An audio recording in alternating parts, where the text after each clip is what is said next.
धार शिव के नावा तरिया, धार शिव के नावा तरिया, पीपर रुख के छाँव है। तय घूमे लाया बे संगवारी, कुंदन छतरी मोर नाम है।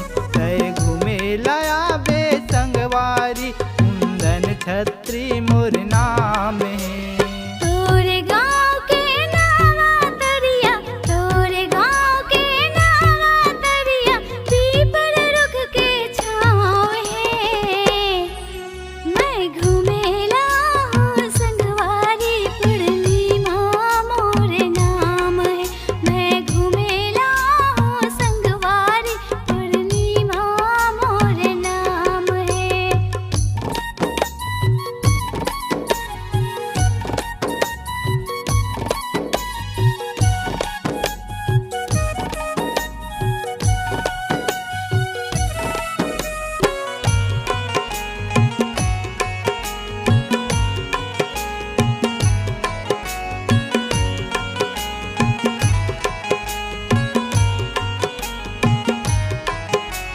हर कदम तय रंग बेरानी, जंगल तो लगुमा हूँ। तेंदू रुख के छाँव में बैठ के माया के बात बताऊँ।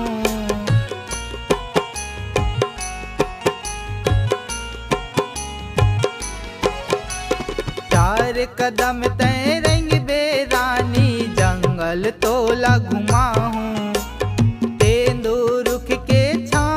बैठे माया के बातें बताऊं। तोर मोर माया के प्रेम कहानी, तोर मोर माया के प्रेम कहानी, मीठी बोली तोर बात है।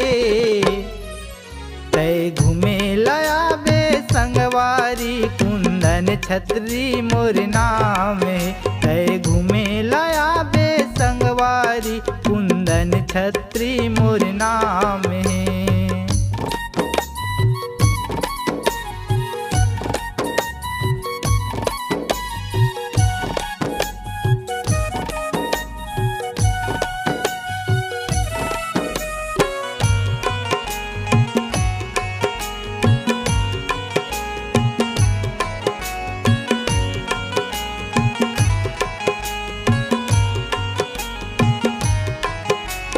तोर माया के छाँव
मोर नाव है।